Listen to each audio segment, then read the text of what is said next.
رسي الله دې معافي وکړي زموږ حال ډېر بل طرف ته روان دی ډېر زیات بل طرف ته روان دی علم زیات شو خو خیر یې نشته دی په دې وجه باندې اختلاف در اختلاف نو بیګا تاسو وکتل که نه بیګا چې فیسبوک کلاو شو نو څه خلکو نن اختر دی نن د چا روژه ده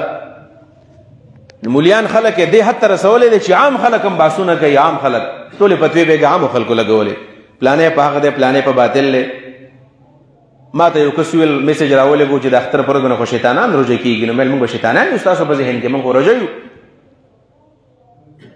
ما دا ناشنا خبر ده چې دام پکې شته چې شیطان هم لا روژه نیسي موږ خو دا وایو چې شیطان نه نیسي روژې که شیطان روژې نه وي خو خبره ټیک ټاک و نه نیسي روژې ته وایې شیطان روژه کېږي په دې خبره باندې الحمدلله زمونږ شرح صدر شوی دی چې کومې مسلې د صحابو د زمانې دا مسله علمي او جذباتو کې نه کومه کومه مسله چې د عهد صحابو نه کومه مسله چې د صحابو د زمانې اختلافي روانه ده زما استاد بویل سابق صاحب بزرگ جمهر سابق صاحب رحمه الله وی چې کومه مسله د صحابو د زمانې اختلافي ده ما او تا کوم کوجاګانی چې ما او تا به دا مسلې حل کو ته راځه حل کو استانی کې نشي حل کولای چې صحابو په اختلاف وکړي ته څنګه اتفاقی جوړولای شي دې خبر به تاسو پوهیږئ په دې وجه باندې نن یو مسله ده چې نن ماغه په ملاکنډ ډیویژن کې اکثر بلکې دا زمونږ د پخوانه نه د تاریخ دی چې موږ د مرکزی حکومت څخه اختر می روژه می البته 400 والا او مردان والا مفتی په پلزی سے به مخ اعلان کو سکل والله ول اعلان ونه کو خو اعلان کوو چې اختر شتا روژه شتا نو سکل هغه زمونږ سه وزیش ولدم خبره ده بار تقدیر څخه خلک بیان با جوړ کې روژه او بوزا او دا غشانه د سیملتا جلتا صورتحال زې په زې باندې راغله ده ډېر خلک کنفیوز دي چې زمونږ اختر صحیح دی او کدا صحیح دی زمانه تاسو مګ زه سو کوم د بل مولانا مکو د قران او سنت نه تاسو کې یو حدیث درته وایم بلکې دوه حدیثونه په دې باب کې وایم او دا غینه مخې دا خبره بیا درته کوم چې کومه مسله د صحابو د زمانې اختلافي روانه ده دا به اختلافي د قیامت پوری ګوره یعنی دا چرته تاسو ونه وایي چې په ټول دنیا کې به یو اختر راشي او روزه براشي دا ټټو دی په سوري وتاړه دا نه کیږي که په دې انتظار باندې ناسې چې دا ټول دنیا په کار یو اختري او د ټولو دنیا به یو روژه وي نو دا ارمان دې نه پوره کېږي د قبر پورې به دا ارمان ستا پوره نه شي ولې ځکه چې دا مسله د صحابو په زمانه کې همدقه څیره روانه وه لکه یو حدیث دی هغه حدیث دا دی د بخاري نه بغیر د نورو کتابونو نقل کړی بخاري کې نشته نورو کتابونو کې شته ابو داود ترمذی مسلم په دې کتابونو کې شته د حضرت عبدالله ابن عباس رضی الله تعالی عنهما یو غلام دی قریب نومې دی قریب په نوم باندې دغه یو غلام دی مدینه کې یو زنانه ده ام الفضل په نوم باندې بنت الحارث نوم ځان سیاد ساته ام الفضل د دې زنانه نوم دی چې سبا خو بیا تر اسلام دفاع کولای شي کنه چې تا تم پته لګي چې دین څه دی او د نفس بندگی څه ته ویل کېږي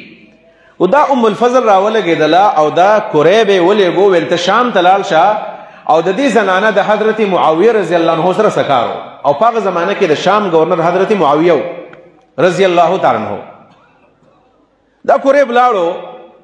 او په شام کې د حضرت معاویه سره ملاو شو چې کوم کار هغه کار یې وکړو واپس راغې مدینه منورې ته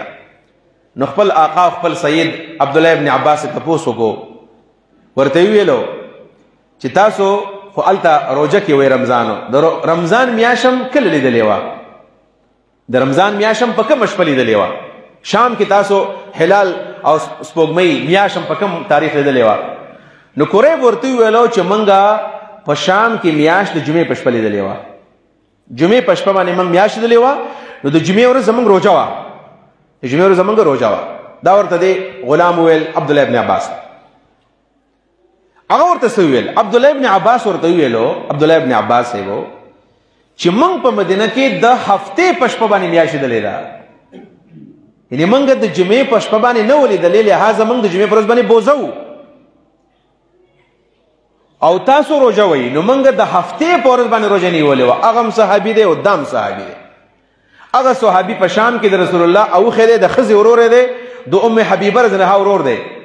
او دا چې کوم صحابي دی عبدالله ابن عباس دا د رسول الله د تره زوی دی او د خینې زوی هم دی حضرت عباس زوی د سوچ کوو د خبرې ده چې بیا د دماغ لږ کولاوي په دې فیسبوک باندې بیا دا ګډې وډې نه وایي او د عام خلک څه نه به خبر نه یو لګیا د فیسبوک باندې فلاني مولا خلاف پوسټ کو فلاني مولا خلاف پوسټ کوه کم کار چې ستاسو لري پاکي کار لري کم کار ستاسو لري پاکي کار من لري نو ابن عباس ورته ویلو چې موږ خو په مدینه منوره کې د هفتې په شپه باندې میاشت د یاد ساته ګورې موږ به اختر الکو چې حتی نکمل 30 موږ به 30 روزې پوره کوو ګورې اسنه مخکې چیرته اختر وکي ګورې مطلب دا دی چې الته کې د جمعې په شپه باندې میاشت ولیدل شول نو الته به اختر یو ورځ مخکې راځي او دلته چون کې موږ د هفتې په شپه باندې میاشت ولیدل نو دلته به اختر یو ورځ پس به راځي دا صحابه عمل دی په مسلم کې د حدیث موجود دی ترمذی کې موجود دی ابو داود کې موجود دی بخاری کې نشته دی د دې مطلب او بیا سوی بیا دا وی چې هکذا امرنا رسول الله صلی الله علیه وسلم الفاظ حدیث یاد کو به پدې کتا سو مليانی نو په کتابونو کې وګورئ او کامیانی نو په انټرنیټ کې وګورئ چې د الفاظ بخاری په کتابونو کې شته کنيشته هکذا امرنا رسول الله صلی الله علیه وسلم دغه شان موږ ته پیغمبر ویلو دغه پیغمبر ویلو څنګه پیغمبر ویلو چې مطلب چا په کم ځکه میاشت ولیدله دغه مطابق دی روزه نسی او دغه مطابق دی اختر کوي د نیم امت دا رائے ده د امام شافعی رحم الله هم دغه رائے ده امام شافعی سے وایي دغه پکار ده د هر بلد د پاره او د هر خار د پاره جدا جدا رؤیت ته په دې خبر لفظان پوي کې زما د مریسیت نشته چې زبر دا مسله حل کوم مقصد د پویولو کوشش کوم زسو کې د مسله حل کوم د پویولو کوشش کوم چې اختلاف کم شي ختميږي نه د کمولو کوشش کوم چې ګړي وړي بیا نه وایو د ابن عباس د رسول الله د تر زوی دی او دته صحابه کرامو ترجمان القرآن وایو دانن چې پاکستان کې موږ نن روزه ده او په سعودي عرب کې اختر دی یا په بعضي ملکونو کې اختر دی نو دا د ابن عباس مذهب دی دا صحابه مذهب دی دا ځان موږ نه کوو په دې خبر ځان پوهه کوي البته مشهور اهل حدیث عالم امام شوکانی رحمه الله لیکلی دي چې دا د ابن عباس په اجتهاد او دا د ابن عباس په اجتهاد دی یعنی دا ابن عباس خپل سوچ په دې باندې خبرو کړه ورنه نبی علیہ الصلوۃ والسلام فرمایي چې صوموا لرؤیتکم وافطروا لرؤیتکم چې کله میاشت ولیدله روزه ونیسئ او چې کله میاشت ولیدله اختر وکئ یعنی په دنیا کې چې په یو ګډ کې چیرته روزه میاشت کار شوله د ټول دنیا لپاره یو اتحاد المطالع دی مطلب دا چې په سعودي کې کار شول ټول دنیا دی روزه ونیسي او په پاکستان کې کار شول ټول دنیا دی روزه ونیسي بیا دا مذهب دی احناف هم دغه رائے ده د امام حنیفه هم دغه رائے ده کوم چې د اهل حدیث عالم رائے ده امام سے خپل مذهب هم دا دی زمونږ د فقه کتابونو دغه لیکلي دي چې په دنیا کې یو ځکه میاش کار شوله ټول دنیا د پاره د اختر د روزه ده مطلب د خبرې بدار چې نیم امت په یو طرف باندې او نیم امت په بل طرف باندې ده مته زمان ته پوس کې چې تکم طرف ته موږ ته قاسم خلک وي تاسو وي په ګورلاوي تاسو وي لارسا اول چې مولوی صاحب لګیا ویل د شیګانو ملګری دی او د يهودو ملګری دی مخ ته خپل ملګری وایو ته مسلمان وې ما دا خو واحد زما چرچا ته مسلمان وې تا کې دا جرأت نشته ده ته مسلمان ورور وې زه ورته وې ما زویم دا دوانه په حق باندې دي زګ فرقه پرس نه مزره فرقه وکالت نه کوم د اسلام وکیل یم زمانه به د محشر په میدان کې الله د اسلام د وکالت تپوس کې زمانه به د حنفیت تپوس نه کوي د شافعیت تپوس برانه نه کوي او نه به زمانه چرته د حنبلیت تپوس کوي او مالکیت تپوس نه کوي زه فرقه وکیل نیمه فرقه وکالت نکوما خپل مرای دادا خپل رای الحمدلله دادا چې نن 30 رمضان دی او سبا یکم شوال دی او کنن چې اختر کړی دی نو زه ته بد نه یم د سعودي عرب سره چا کړی دی ولې ته بد ردم هو په دلیل باندې ویل پرس کې وسړی د سعودي عرب سره اختر کوي بالکل زه ته مسلمان روړم او دا ټیک کار کوي ګناه نه کوي دا غیر رای ده دا خو زما واست حق نه دی کنه چې زما یو راځي دی په چا په زور باندې منم چې دا به منی ولی په چا باندې په زور منم سبب دا غم په زور باندې بیا منی کنه کته په ځان خپل رائے په چا په زور منی او هغه سبب پتا په زور منی کنه دا خو اسلام کې نه دی ویلې شي البته موږ تم دغه خپل رائے من دغه د تحقیق هم دا دی هغه رائے مخه ده چې بس میاش کله ښکارا شوله نو روزه کول پکار دي او چې میاش کله ښکارا شوله اختر کول پکار دي او کبل فرض دسي وشوله چې په ټول عالم اسلام کې یو روزه او یو اخترونه بیا په دې باندې خوشاليږي هیڅ خبره نه ده البته دا خبره چې خامخ ټول دنیا اختر یو پکار دی او خامخ روزه پکار ده نو شریعت کې دا مقصود نه چې ټول دنیا به خامخ یو شانی دا اتحاد مقصود نه ده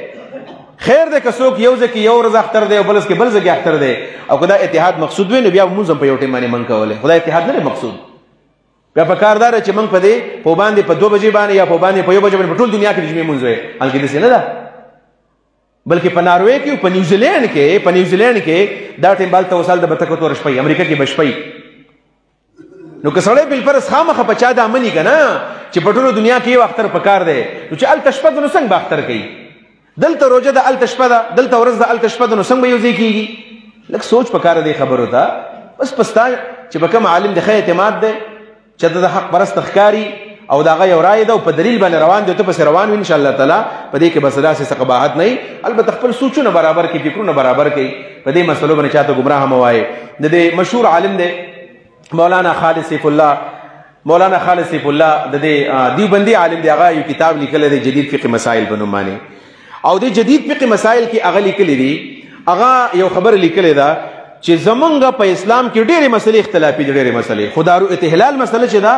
دا دومره اختلافي مسله ده چې په دې باندې عالمي کانفرنسونه راغوښتلی شوي دي خو نتیجې ته څوک نه دي رسېدلي په دې مسله کې ډېر لوی اختلاف دی ټول عالم اسلام کې یعنې دا اتفاق نشي کېدلی په دې وجه باندې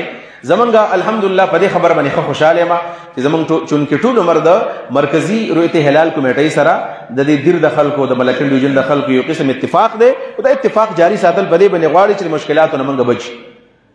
او څنګه چې ښکته ده او په هغه ځایونو کې هم کله نن اختر دی او روژه ده نو په دې کې مسلې راځي لهذا نن که څوک روژې دی هغه هم دې په دې خوشحاله شي او که چا اختر کړی دی بد ردو ته مه وایې ځکه دا ورځې داسې دي خاص کر د اخرو ورځو دا داسې ورځې دي داسې شپې دي چې په دې کې الله ته لږ زاري پکار ده الله ته نزدېکت پکار دی په خپل ګناهونو جړل پکار دي د خلکو سره پکې تعاون پکار دی البته یو خبر آخر کې کوم ټایم ختم دی چې دې ورځو کې زموږ د علاقو کې خو کمې خو ښکته خلک دا ډزې مزه ډېرې زیاتې کې ډزې د ډېر ډزو د لاسه کله کله د چا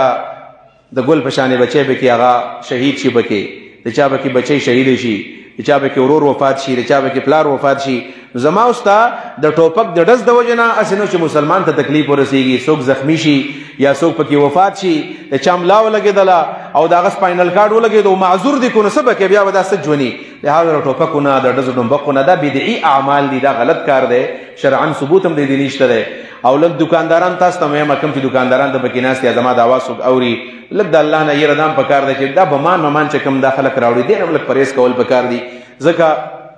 چې کله به ډېر محترم انسان وي او دې خپو ته به څوک له بم ور واچوي او د خلکو مخکې ټوپ به یو به شرمېږي دا ډېر بد کار دی دا سنجیده خوی نه دی او یاد ساتئ یوازې ماشومان ته بمونه نه ور اچوي دا د غټو خلکو ته م ور واچوي نو دا ډېره بده خبر دی عالم روان دی پلار دی روان دی نیکه دی روان دی مشر روان دی او تا ته خپو ته بم ور واچو هغه ټوپ و تا دې تصویر ویستو ویډیو دې وکړله او نن سبا سره په فیسبوک باندې په واتس اپ باندې او په ټیک ټاک باندې او په مختلف څیزونو باندې بیا شروع کوه خلک پسې خاندي نو پلار پسې خلک خاندي خپل عالم پسې خلک خاندي لہذا دې لږ سوچ پکار دی چې دا ډزې ډمبکې ختمې شي هسې نو انساني جسم انساني جان ډېر قیمتي دی زموږ د لاسیت هغه ځای نه شي الله رب العالمین دې زموږ په حال رحم وکړي